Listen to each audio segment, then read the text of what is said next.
செல்ல குழந்தையே, வளர்பிறை சஷ்டியினுடைய இந்த வியாழக்கிழமையில் என் குழந்தையை சந்திக்க நான் வந்திருக்கின்றேன். வராகி அம்மா, நான் மனமகிழ்ச்சியோடு வந்திருக்கின்றேன். என் குழந்தையே, இன்று பெருமானுக்கு உகந்த திதியான சஷ்டி திதி காலையிலிருந்து ஆரம்பமாகிறது. என் பிள்ளையே, இந்த நாளில் இன்று உனக்கு இந்த வராகி என்னுடைய அருள் இருக்கிறது என்றால் மட்டும்தான் உன் கண்ணில் படுவேன். அது மட்டுமல்ல, என் குழந்தைகள் எனக்கு செய்கின்ற பூஜைகள் இதில் எல்லாம் மனம் மகிழ்ந்து உனக்கான வெற்றியை நான் கொடுக்க வந்திருக்கின்றேன். ஏனென்றால் நிச்சயமாக இன்று உன் கண்களில் படாமல் நான் சென்று விட மாட்டேன். என் குழந்தைக்கு வாழ்க்கையில் நடக்கவிருக்கின்ற பல நல்ல விஷயங்களை எல்லாம் உணர்த்துவதற்காக இந்த தாயானவள் தேடி வந்து என்னுடைய அன்பினை உனக்கு கொடுக்கின்றேன். அதை ஒரு நாளும் நீ வேண்டாம் என்று சொல்லிவிடக்கூடாது. என் பிள்ளையே, நீ இன்று செய்ய நினைக்கின்ற ஒவ்வொரு செயலிலும் உனக்கான வெற்றி அங்கே பிரதிபலிக்க வேண்டும்.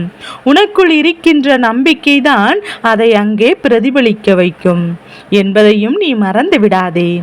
எதை நினைக்கின்றாயோ, எந்த வாழ்க்கையில் அடைய துடிக்கின்ற அந்த விஷயத்தை நோக்கிய உன்னுடைய பயணம் இன்று சிறப்பாக இருந்து விட்டதென்றால் இந்த வராகி உனக்கு தருகின்ற வாக்கு உறுதியானது என்பதையும் நீ புரிந்து கொள்வாய். என் பிள்ளையே, இந்த தாயானவள் அவ்வளவு எளிதாக எல்லாம் உன்னிடத்தில் இது போன்ற விஷயங்களை சொல்வதில்லை. அப்படியும் காலையில் தொடங்குகின்ற ஒவ்வொரு வினாடியும் மனதிற்குள் நிறைவினை கொடுக்கக்கூடியதாக இருக்க வேண்டும். நீ அனுபவிக்கின்ற ஒவ்வொரு விஷயங்களும் உனக்கு வாழ்க்கையில் மனதிற்கு திருப்தியை கொடுக்காதாக இருக்க வேண்டும். எந்த விஷயம் உன் வாழ்க்கையில் உனக்கானது என்று எண்ணி மன மகிழ்ச்சி அடைகின்றாயோ அது உன்னோடு நிரந்தரமாக இருக்க வேண்டும் என்கின்ற நம்பிக்கை உனக்குள் இருக்க வேண்டும் அல்லவா? என் பிள்ளையே, எவ்வளவுதான் என் பிள்ளை வாழ்க்கையில் உன்னை மற்றவர்கள் வெறுக்கிறார்கள் என்றால் அந்த வெறுக்கும் கண்கள் எல்லாம் நிச்சயமாக உன்னை வேடிக்கை பார்க்கட்டும். நீ தனித்து நின்றாலும் தனித்துவமாக நின்று இவர்கள் முன்னிலையில் வாழ்ந்து காட்ட வேண்டும். என் பிள்ளையே, இந்த வாழ்க்கையை அடிக்கடி நீ திரும்பி பார். நீ அடைந்த வழிகள், அதனை கடந்த பாதைகளும் வழிகளும் உனக்கு நிச்சயமாக நம்பிக்கையை உனக்கு கொடுக்கும். என் தங்க பிள்ளையே, உனக்கு கிடைக்குமா என்று நீ எப்போதும் என்னிடத்தில் கேட்காதே. என் குழந்தைக்கு இந்த தாயானவள் எனக்கு கொடுப்பால் அது எனக்கு கிடைக்கும் என்று நீ நம்ப நடக்குமா என்று நீ நம்பு. ஒரு நாளும் நினைக்காதே. நிச்சயமாக நமக்கு நடக்கும் என்று நீ நம்ப வேண்டும். முடியுமா என்று கேட்டால் முடியும் என்று நம்ப வேண்டும். என் பிள்ளையே, உன் வாழ்க்கையில் நடக்கின்ற விஷயங்கள் எல்லாம் மற்றவர்களுக்கு எப்போதுமே ஒரு செய்திதான் என்பதை நீ புரிந்து கொள். உனக்கு கஷ்டம் வந்தாலும் உனக்கு சந்தோஷம் வந்தாலும் மற்றவர்கள் செவிக்கு அது சென்று சேரும்போது அவர்களுக்கு அது ஒரு நாள் பேசுவதற்கான ஒரு செய்தி என்பதையும் உணர்ந்து கொள். ஏன் தெரியுமா? அதுவெல்லாம் இது போன்ற கஷ்டங்கள் வந்தால் மட்டும்தான் அவர்களுக்கு அந்த அருமை தெரியும். மற்றவர்களுக்கு நடந்தால் அது அவர்களுக்கு ஒரு செய்தியாக எத்தனை பேரிடம் சென்று சொல்லலாம் என்று நேரத்தை எதிர்நோக்கி காத்து கொண்டிருப்பார்கள். என் குழந்தையே, இந்த வாழ்க்கையில் வளர்ச்சிக்கும் வீழ்ச்சிக்கும் என்ன வித்தியாசம் என்பதை தெரிந்து கொள்ள வேண்டும். அடுத்தடுத்துதான் என்ன செய்ய போகின்றேன் என்று ஒருவன் யோசித்தால் அதன் பெயர் அவனுடைய வளர்ச்சி. அடுத்தடுத்து அவன் என்ன செய்ய போகிறான் என்று மற்றவனை பற்றி சிந்தித்தால் அதுதான் அவனுக்கு வீழ்ச்சி. அம்மா சொல்வது உனக்கு புரிகின்றதா? நீ என்ன செய்ய போகிறாய் என்று உன் வாழ்க்கையை பற்றி நீ சிந்தித்து கொண்டிருந்தால் நீ வாழ்ந்து கொண்டிருக்கிறாய் என்ற அர்த்தம். மற்றவன் என்ன செய்ய போகிறான் என்று அடுத்தவனை பார்த்து கொண்டிருந்தால் நிச்சயமாக அது நீ வீழ்த்தி கொண்டிருக்கிறாய் என்ற அர்த்தம். எப்போதுமே வாழ்க்கையில் தனித்து நின்று வாழ வேண்டும் என்று நினைக்கின்ற என் பிள்ளையே, நிச்சயமாக தனக்கு கிடைக்க இருக்கின்ற இந்த ஒரு நாள், இந்த ஒரு மணி நேரமும் ஒரு நிமிடம் போனால் இவை மீண்டும் திரும்ப வராது. ஆனால் நாம் எப்போதுமே இந்த வாழ்க்கையை திருப்தியாக வாழ்ந்துவிட வேண்டும். நமக்கு கிடைக்கின்ற நேரத்தை நாம் சரியாக பயன்படுத்தி கொள்ள வேண்டும். நமக்கான வெற்றியை நாம் பெற்றிட வேண்டும் என்கின்ற எண்ணம் உனக்குள் இருந்து கொண்டே இருக்க வேண்டும்.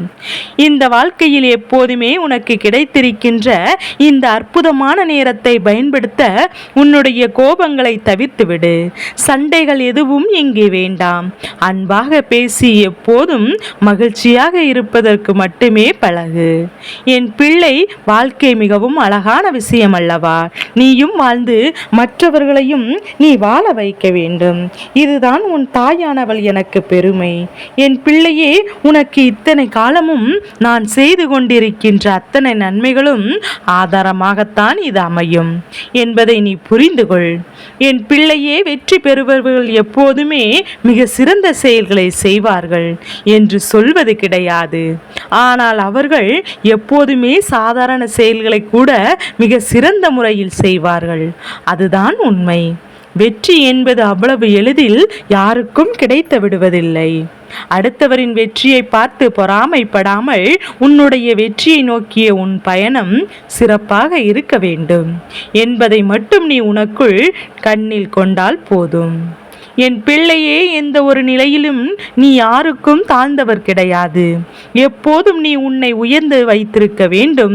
உன்னுடைய எண்ணங்களும் செயல்களும் எந்த அளவில் இருக்கின்றது என்பதை பொறுத்துதான் நீ யார் என்று மற்றவர்களுக்கு நிரூபித்து காட்ட வேண்டும்.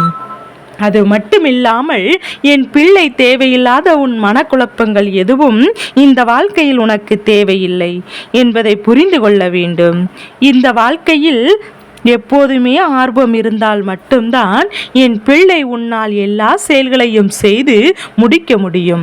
ஆர்வம் குறையும் வரை அத்தனை செயல்களும் அதிசயமாகத்தான் தோன்றும்.